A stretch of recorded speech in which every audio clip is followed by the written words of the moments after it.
यह कहानी धौलपुर नामक गांव में रहने वाले एक छोटे से बच्चे भानु की है। भानु गांव में ही अपने दादाजी के साथ रहा करता था। बचपन में ही भानु की माँ उसे जन्म देते ही स्वर्ग सिधार गई थी।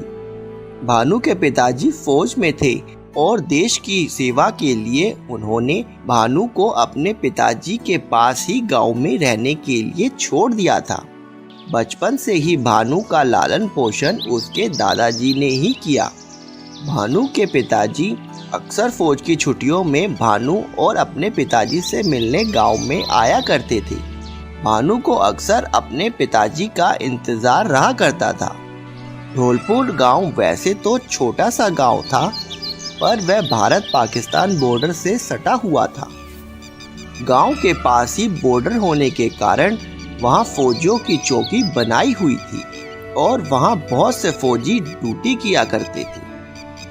भानु उन फौजियों को देखता और बहुत खुश होता। उन सभी फौजियों में उसे अपने पिताजी की झलक दिखाई देती। भानु का बचपन से एक ही सपना था कि वह भी अपने पिताजी की तरह बड़े होकर फौज में अफसर बने और अपने देश की रक्षा करे। फिर एक दिन की बात है। अरे बेटा भानु, तू कहाँ जा रहा है इतना सुबह सुबह? बाबा, जो गांव के पास खेत है, मैं वहाँ खेलने जा रहा हूँ। आज मेरे स्कूल की छुट्टी है। अरे सारा दिन तो तू घूमता ही रहता है। जब देखो घर से बाहर बच्चों के साथ खेलता रहता है। अरे ऐसे तो तू आवारा बन जाएगा बेटा। बाबा, मैं आज ही तो जा रहा हूँ और आज तो वैसे भी मेरी छुट्टी है। थोड़ी देर गांव के पास ही खेत में खेल आऊंगा और फिर वापस घर आ जाऊंगा। अरे आज छुट्टी? पर छुट्टी क्यों? आज तो कोई त्योहार भी नहीं है बेटा। हाँ बाबा, स्कूल में बच्चे 15 अगस्त की तैयारी कर रहे हैं, इसलिए मैं गया ही नहीं। सोचा स्कूल में कुछ काम ही नहीं होगा तो जाने का क्या फायदा। अरे तो स्कूल में कार्यक्रम है तो तू उसमें भाग क्यों नहीं लेता बेटा? छुट्टी क्यों कर ली? ऐसे तो तू नालायक हो जाएगा और फिर तेरा फौज में अफसर बनने का सपना ऐसा ही धरा का धरा रह जाएगा बेटा। हाँ बाबा, मुझे याद है, मैं बड़े होकर पापा की तरह ही फौज में जाऊंगा और देश की रक्षा करूंगा, पर अब आप मुझे खेलने जाने दीजिए।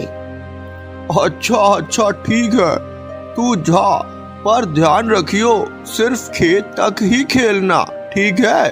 उसी जगह जो घना जंगल है तू उसमें मत चले जाना। पर बाबा, वहाँ ऐसा है क्या जो आप हर बार मुझे वहाँ जाने से रोक देते हो? अरे बेटा, वहाँ मत जाना, बस कह दिया ना। वह जंगल बहुत घना है और फिर जंगल के आगे जाके भारत पाकिस्तान की सीमा भी तो पड़ती है। अगर तू कहीं आगे निकल गया तो तुझे पता ही नहीं चलेगा कि कब तू देश से बाहर चला गया है। इसलिए कह रहा हूँ कि तू खेत तक ही रही हो। तो उस तरफ पाकिस्तान है। हाँ, पर अब तू ज्यादा मत सोच इस बारे में। मुझे पता है तुझे सारी बातों की खोजबीन करने की लगी रहती है। हाँ, बिल्कुल अपने बाप पर गया है, वो भी बचपन में ऐसे ही था। कुछ बता दो तो जब तक उसे खोज नहीं लेता था तब तक उसे चैन नहीं आता था। अच्छा पिताजी ऐसे थे। ठीक है बाबा, मैं नहीं जाऊंगा। वहाँ जब पिताजी छुट्टी पर आएंगे तब उनके साथ ही जंगल की तरफ घूमने जाऊंगा। हाँ ठीक है, जब तू चला जाइयो साथ में। ठीक है बाबा, अब मैं जा रहा हूँ। ऐसा कहकर भानु घर से खेतों की तरफ निकल पड़ता है। रास्ते में चलते चलते गांव से दूर खेतों की तरफ निकल जाता है और एक पेड़ के नीचे जाकर बैठ जाता है। ओह, मैं तो थक गया। आज कोई भी नहीं आया खेलने के लिए। अरे ये सारे बच्चे आज स्कूल क्यों चले गए? मैंने तो बेकार ही छुट्टी कर ली। अब मैं क्या करूं? इससे अच्छा तो मैं स्कूल ही चला जाता। भानु वही खेतों के बीचों बीच बैठा रहता है और बैठे बैठे उसे 2 घंटे बीत जाते हैं। तभी भानु की नजर खेत के पास ही घने जंगल की तरफ पड़ती है। अरे अरे ये अरे अरे अरे वाह भानु, ये देख, ये तो वही जंगल है जिसके बारे में बाबा बता रहे थे। क्यों ना मैं इस जंगल में थोड़ा घुमाऊं? वैसे भी यहाँ बैठे बैठे बोर ही हो रहा हूँ और किसी को क्या पता चलेगा अगर इसके अंदर थोड़ा घुमाया तो। एक काम करता हूँ, इस जंगल में ही चलता हूँ। ज्यादा अंधेरे जंगल में नहीं जाऊंगा और इस बहाने मुझे जंगल भी देखने को मिल जाएगा। ऐसा सोचकर भानु जंगल की तरफ निकल पड़ता है। जंगल में थोड़ा अंदर जाने के बाद जंगल और भी घना और डरावना होने लगता है। पहले तो कुछ समय भानु को बहुत मजा आता है, पर जब जब जंगल घना होने लगता है तब भानु भी डरने लगता है। अरे अरे भानु, लगता है तू ज्यादा ही अंदर आ गया। चल चल वापस बाहर की तरफ चलते हैं। तभी भानु को किसी के कराहने की आवाज आती है। अरे बचाओ, अरे अरे कोई है जो मेरी मदद करे। यह सुनकर भानु बहुत ही ज्यादा घबरा जाता है। अरे भाई, कोई है, अरे कोई है जो मेरी मदद कर सके। भाई सुनो मेरी। भानु फटाफट वहां से जाने लगता है कि तभी वह आवाज फिर से आती है। अरे जो भी है रुक जाओ, प्लीज मेरी मदद करो। मैं एक फौजी हूँ, मेरी मदद करो, मैं मुसीबत में हूँ। अरे अरे अरे मेरी मदद करो। ऐसा सुनते ही भानु रुक जाता है। क्या क्या यह आवाज तो किसी फौजी की है। उसने अभी बताया कि वह एक फौजी है। मैं क्या करूं अब मुझे कुछ समझ ही नहीं आ रहा कि मैं जाऊं कि नहीं। मुझे बहुत डर लग रहा है। ऐसा सोचकर भानु गांव की तरफ फिर से मुड़ जाता है और आगे जाने लगता है। अरे रुको भाई, अरे रुको। तुम जो भी हो, मेरी मदद करो, मेरी मदद करो। इधर आओ, प्लीज भगवान की खातिर मेरी मदद करो। मैं इस देश का फौजी हूँ, मेरी मदद करो। भानु फिर से रुक जाता है, पर इस बार वह हिम्मत करके जंगल की तरफ जाने लगता है। वह उसी दिशा की तरफ जाता है जहाँ से आवाज आ रही होती है।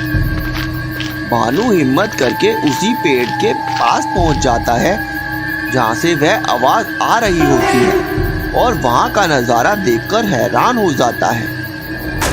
एक सिपाही जो बुरी तरह घायल अवस्था में पेड़ का सहारा लेके लेटा हुआ होता है।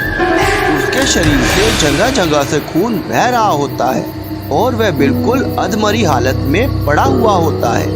यह सब देखकर भानु घबरा जाता है। बच्चे, अरे बच्चे, तुम यहाँ अकेले हो? तुम्हारे साथ जो भी कोई बड़ा आया हो उसे लाओ। जाओ, यहाँ खड़े मत रहो और किसी बड़े इंसान को लेके आओ। पर मैं तो यहाँ अकेला आया हूँ। क्या तुम यहाँ अकेले आए हो? पर तुम अकेले यहाँ क्या कर रहे हो? मैं तो यहीं पास में खेतों में खेल रहा था, तो अचानक से मैं इस घने जंगल में आ गया। मुझे नहीं पता था कि आप भी यही हैं। अरे बच्चे, अच्छा तुम मेरी मदद करोगे? तुम्हें मेरी मदद करनी होगी बेटा। मैं बहुत घायल हूँ। जाओ यहाँ से जल्दी ही। पास के गांव में हमारी चौकी है, वहाँ जाकर उन्हें यह बता देना कि मैं यहाँ घायल हो गया हूँ। मुझे 4 गोली लगी है। जाओ। पर मैं हाँ, मैं तुमसे ही कह रहा हूँ। जाओ, तुम्हें यह काम करना ही होगा हमारे देश के लिए। तुम्हें यह काम करना ही होगा। जल्दी जाओ और हमारी चौकी तक यह संदेश पहुंचा देना कि कुछ पाकिस्तानी घुसपैठिए जंगल के रास्ते गांव की तरफ आए हुए हैं, जिनसे मुठभेड़ करते हुए मुझे 4 गोली लग गई। अब जाओ जल्दी, और जल्दी से यह इंफॉर्मेशन हमारी चौकी तक पहुंचा देना। मेरा कुछ नहीं पता मैं कब शहीद हो जाऊं। जाओ। भानु यह सब सुनकर सुन पड़ जाता है और बहुत ज्यादा डर जाता है। तुम सुन रहे हो ना? जाओ अब जल्दी, जाओ बेटा। भानु तुरंत ही फटाफट गांव की तरफ निकल पड़ता है। अब आगे की कहानी आप भाग 2 में देखेंगे कि क्या भानु देश के सिपाही की जान बचा पाएगा। बहुत समय पहले की बात है। रायपुर नामक गांव में गिरधर नाम का एक लकड़हारा अपनी पत्नी सुषमा के साथ रहा करता था। गिरधर बहुत ही नास्तिक और भगवान को ना मानने वाला इंसान था, जबकि गिरधर की पत्नी सुषमा बहुत बड़ी शिव भक्त थी। वह रोज शिव भगवान की पूजा करती और सारा दिन शिव जी की भक्ति में डूबी रहती। यह बात गिरधर को बिल्कुल पसंद न थी। फिर एक दिन, अरे सुषमा, ओ सुषमा। जी आई। देख, सारा दिन तू अपने इस भगवान को ही याद करती रहती है। अपने इस पति को भी देख लिया कर। हाँ, देख घर की हालत कितनी गंदी हो गई है। ना घर की सफाई हुई है और ना ही घर का कुछ और काम हुआ है। बस जब देखो भगवान की भक्ति में लगी रहती है। तुझे और भी कुछ काम है या नहीं? अजी, आप ऐसा क्यों कह रहे हो? मैं शिव भगवान की भक्ति के साथ साथ पूरे घर को भी संभालती हूँ। और फिर मैं सिर्फ अपने स्वार्थ के लिए ही नहीं भक्ति करती। भगवान हमारे घर की रक्षा करे, यह सब भगवान से हम दोनों के लिए ही मांगती हूँ। अरे मुझे कुछ नहीं सुनना यह सब। अच्छा, अब यह सब छोड़। मैं जंगल में लकड़ियाँ काटने के लिए जा रहा हूँ। चल अब जल्दी से मेरे लिए खाना लगा दे, फिर मुझे जाना भी है। फिर थोड़ी देर बाद गिरधर भोजन करके लकड़ियाँ काटने के लिए जंगल में चला जाता है। हे भगवान, इनकी कही बातों के लिए मैं आपसे क्षमा मांगती हूँ। भगवान, ये जंगल में गए हैं, इनकी रक्षा करना। फिर कुछ महीने बाद सावन का महीना आ जाता है और कुछ दिन तक खूब बारिश होती है। फिर एक दिन गिरधर अपने घर के आंगन में ही लकड़ियां काट रहा होता है। लकड़ियां काटते काटते गिरधर यह ध्यान ही नहीं देता कि उन लकड़ियों के बीच में एक काला सांप लिपटा हुआ है। लकड़ियां काटते काटते गिरधर की नुकीली कुल्हाड़ी उस सांप पर जा लगती है। जैसे ही सांप को कुल्हाड़ी लगती है, सांप के वहीं 2 टुकड़े हो जाते हैं और सांप तड़पने लगता है। हाँ, अरे इस सांप को भी यहीं आना था, कहीं और जगह नहीं मिली इसे। हाँ, अब कुल्हाड़ी के नीचे आएगा तो ऐसा ही अंजाम होगा ना। सारी कुल्हाड़ी और गंदी कर दी। यह सब देखकर सांप में से एक चमत्कारी रोशनी बाहर आती है और आकाशवाणी होती है। अरे मूर्ख, क्या तुझे दिखता नहीं कि मैं यहाँ बैठा हुआ हूँ? मेरे 2 टुकड़े करके तुझे क्या मिला?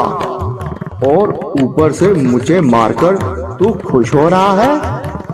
जा जा, मैं तुझे शराब देता हूँ। जैसे मैं आज तड़प रहा हूँ वैसे ही तू भी सारी जिंदगी ऐसे ही बिना आंखों के भटकता रहेगा। जिस कष्ट से आज मैं गुजर रहा हूँ वैसे ही तू भी पूरी जिंदगी बिना आंखों के अंधे की तरह भटकेगा। यह सब सुनकर गिरधर हैरान हो जाता है, पर था तो वह नास्तिक ही, उसे उन बातों का कोई फर्क नहीं पड़ता और सांप तड़प तड़प कर वहीं मर जाता है। थोड़ी देर बाद ही अचानक से गिरधर बेहोश होकर जमीन पर गिर जाता है। गिरने की आवाज सुनकर सुषमा घर से बाहर आती है तो देखती है कि उसका पति बेहोश पड़ा हुआ है। अजी अजी, क्या हो गया आपको? उठो उठो, क्या हुआ? अरे सुषमा, मुझे कुछ नहीं दिखाई दे रहा। मुझे दिख क्यों नहीं रहा? अरे ये क्या हो गया है? मुझे दिख क्यों नहीं रहा? मेरी आंखों की रोशनी कहाँ चली गई? मुझे कुछ नहीं दिख रहा सुषमा, मुझे कुछ नहीं दिख रहा। अरे मेरी आंखें। अजी, ये क्या कह रहे हो आप? अभी तक तो आप ठीक थे, ऐसा कैसे हो सकता है भला अचानक से? अरे अचानक से नहीं सुषमा, यह सब उसी सांप की वजह से हुआ है सुषमा। सांप की वजह से? हाँ, वह सांप जो मेरे हाथों मारा गया, उसी सांप के श्राप के कारण आज ये मेरी हालत हुई है सुषमा। हे भगवान, मुझसे यह बहुत बड़ा पाप हो गया सुषमा। सावन जैसे पवित्र महीने में एक सांप का मरना, यह सब उसी का फल है। हे भोलेनाथ, मुझे माफ कर दो।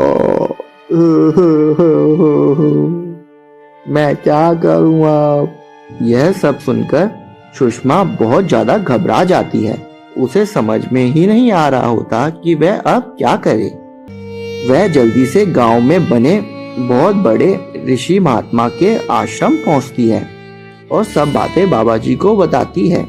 बाबा जी पहले तो सुषमा की सारी बातें सुनते हैं और फिर कुछ देर के लिए अंतर ध्यान हो जाते हैं। बेटी, तुम्हारे पति के हाथों से सावन के महीने में एक नाग की हत्या होना बहुत बड़ा पाप है। तुम्हारे पति से बहुत बड़ी गलती हो गई है बेटी। यही कारण है कि भोलेनाथ ने रुष्ट होकर तुम्हारे पति की आंखों की दिव्य रोशनी उससे छीन ली है। पर बाबा जी, अब आप ही बताइए कि हमें क्या करना होगा जिससे कि उनकी आंखों की रोशनी ठीक हो जाए। बेटी, वैसे तो सांप के दिए हुए श्राप से तुम्हें कोई बचा नहीं सकता, पर फिर भी सावन के पवित्र महीने में यह भोलेनाथ की चमत्कारी लकड़ी है। तुम इसे घर ले जाकर इससे कावड़ बना लेना और उसमें हरिद्वार से पवित्र गंगा जल भरकर यहाँ शिवलिंग पर चढ़ा देना और बचा हुआ गंगा जल अपने पति की आंखों पर लगा देना। भगवान भोलेनाथ की कृपा से तुम्हारे पति की खोई हुई आंखों की रोशनी फिर से वापस आ जाएगी। ऐसा सुनकर सुषमा बहुत ज्यादा खुश हो जाती है और वह बाबा जी के बताए अनुसार वह भोलेनाथ की चमत्कारी लकड़ी आश्रम से अपने घर ले आती है। फिर अगले दिन सुबह उठकर उसी लकड़ी से एक सुंदर कावड़ तैयार कर लेती है और हरिद्वार के लिए चल पड़ती है और फिर हरिद्वार जाकर और वहां से पावन जल कावड़ में भरकर अपने घर की तरफ जंगल के रास्ते निकल पड़ती है।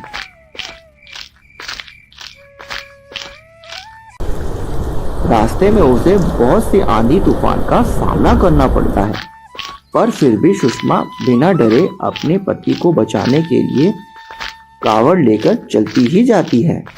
आखिरकार 2 दिन बाद वह बाबा जी के आश्रम पहुंचकर गंगा जल शिवलिंग पर चढ़ा देती है और बाबा जी के कहे अनुसार बाकी थोड़ा जल घर में जाकर अपने पति की आंखों पर लगा देती है। भोलेनाथ सुषमा की भक्ति देखकर बहुत ज्यादा प्रसन्न हो जाते हैं और उसके पति की खोई हुई आंखों की रोशनी वापस आ जाती है।